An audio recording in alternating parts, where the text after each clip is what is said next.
الحمد لله وكفى وسلام على عباده الذين اصطفى أما بعد قال الله تبارك وتعالى في القرآن المجيد والفرقان الحميد أعوذ بالله من الشيطان الرجيم بسم الله الرحمن الرحيم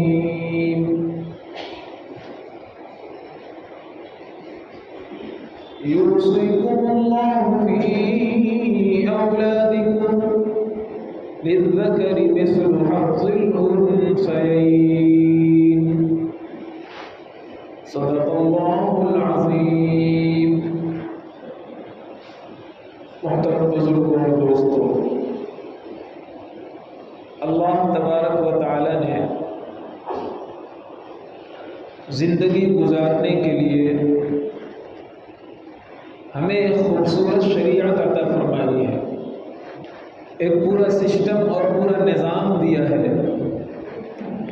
اس میں پیدا ہونے سے لے کر وفات تک، بلکہ قبر تک، بلکہ جنت تک تمام چیزیں واضح انداز میں بیان کر دی گئی ہیں.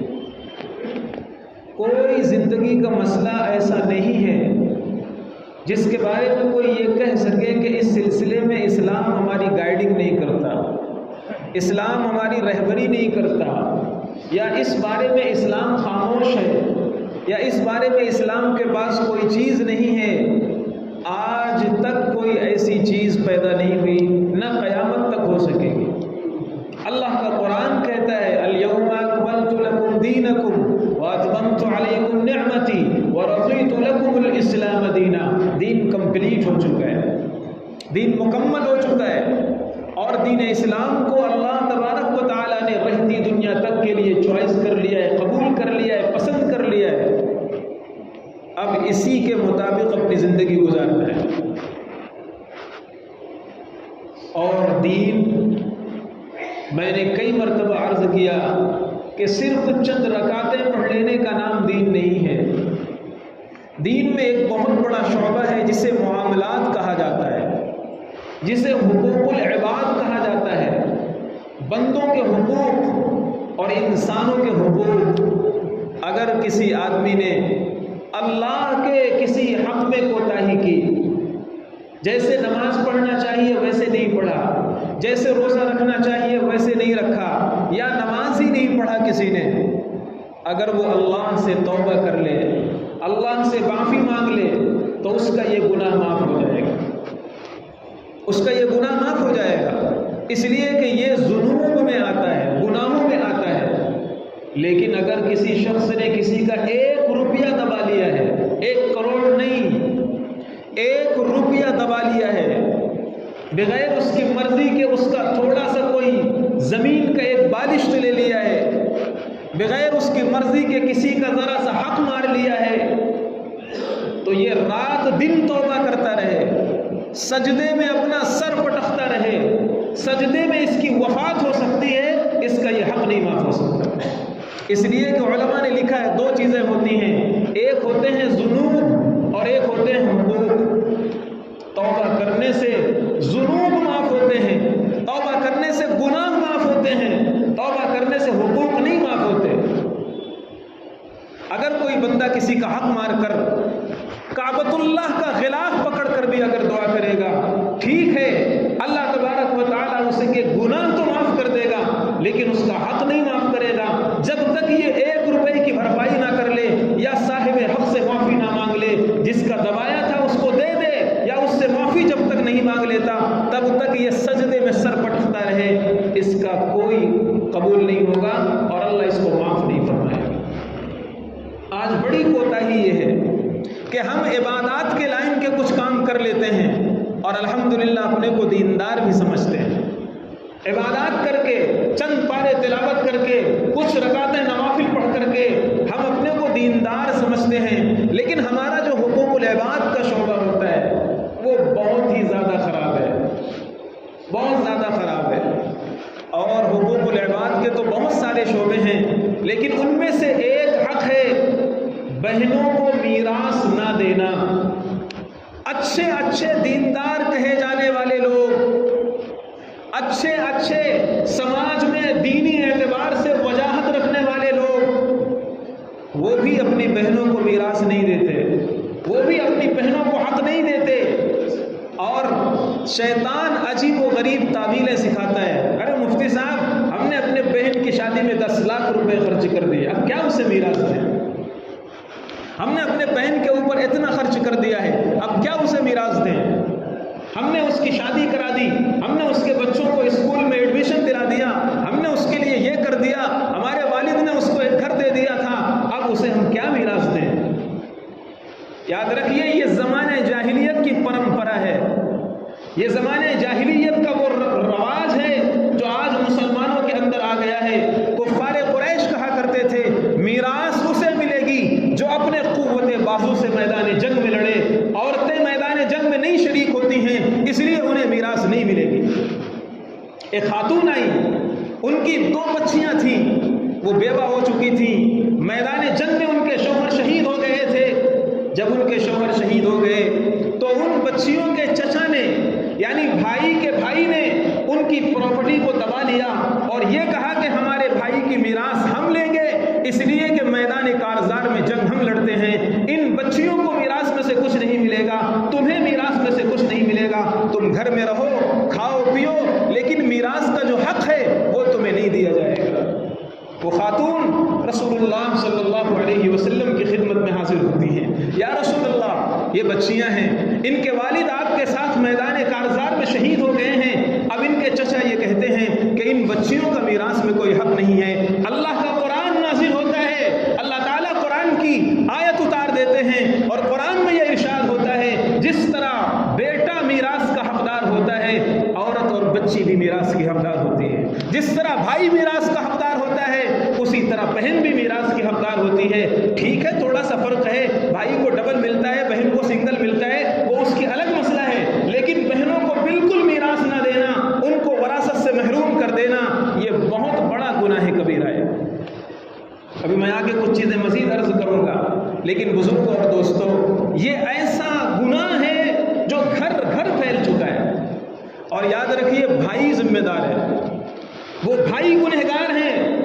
جب کسی والد کا انتقال ہو جائے، والدہ کا انتقال ہو جائے، تو گھر کے جو بھائی ہیں ان کی ذمہ داری بنتی ہے اپنی ساری بہنوں کو بلائیں، بٹھائیں، مفتیوں سے مسئلے پوچھیں، کس کا کتنا حق نکلتا ہے اس حق کو دے دیں. اور یاد رکھو، یہ جو لوگوں میں بیٹھ گیا ہے کہ مفتی صاحب بہن نے معاف کر دیا ہے، ایسے معاف واف نہیں ہوتا ہے. لاکھ مرتبہ بہن بولے معاف کرتی ہوں، نہیں معاف ہوتا ہے. حضرت تھانوی رحمۃ اللہ علیہ نے اس چیز کو لکھا ہے. یاد رکھیے، جو مروت میں معاف کیا جائے، جو دباؤ میں معاف کیا جائے، جو سماج کے اثر سے معاف کیا جائے، وہ معافی نہیں ہوتی ہے. یہ اصل پریشانی یہ ہے. آج تک مجھے بتاؤ، آج تک کسی بھائی نے کیوں نہیں معاف کیا؟ کہتے مقصد بہن نے معاف کر دیا. ارے بہن تو دوسروں کی دست نگر ہے، وہ خود کما نہیں سکتی، وہ دوسروں کی زیر کفالت رہتی ہے. کسی بھائی کے جگر میں اتنا دم کیوں نہیں ہوا کہ وہ خود معاف کر دیتا کہ میں اپنے والد کی میراث نہیں لوں؟ آج تک کسی بھائی نے کیوں نہیں معاف کیا؟ کیا ساری ذمہ داری اسی صنف نازک کے معاف کرنے کی ہے جو دوسروں کی محتاج ہے، جس کا خرچہ دوسروں کے ذمے ہے؟ اس طرح معافی نہیں ہوتی ہے. اچھا چلو، تھوڑی دیر کے لیے اگر بہن سے آپ نے 2000 روپے لیے ہو، زیادہ نہیں بول رہا ہوں، 2-3 ہزار روپے قرضہ لیا ہو، بتاؤ کس بہن نے آپ کا قرضہ معاف کیا ہے؟ جو بہن 3000 روپے نہیں چھوڑ سکتی، وہ 3 کروڑ کی 3 لاکھ کی پراپرٹی کیسے معاف کر رہی ہے؟ یہ معافی نہیں ہے، یہ شیطان کی وہ تعبیریں ہیں جو ہمارے ذہن و دماغ میں شیطان نے بٹھا دیا ہے. اس طرح بہن لاکھ مرتبہ بولے گی کہ بھائی میں نے معاف کر دیا ہے، اس طرح حق نہیں معاف ہوتا. آپ مجرم سمجھے جائیں گے کل قیامت کے میدان میں. اللہ کے پیغمبر کی ایک روایت پڑھیے، اللہ کے نبی صلی اللہ علیہ وسلم نے فرمایا، من اخذ، ایک بالشت بھی اگر کسی شخص نے اپنے بھائی کا حق دبا لیا، اپنے بھائی کی زمین دبا لیا، کل قیامت کے میدان میں خدا اسے 7 زمینوں تک دھسا دے گا. ایک بالشت زمین کا یہ عذاب ہے. پورا پورا فلیٹ کھا جانا، پورا پورا پلاٹ لے لینا، پورا پورا حق مار لینا. یہ کس شریعت میں لکھا ہے؟ کس قانون نے اجازت دی ہے؟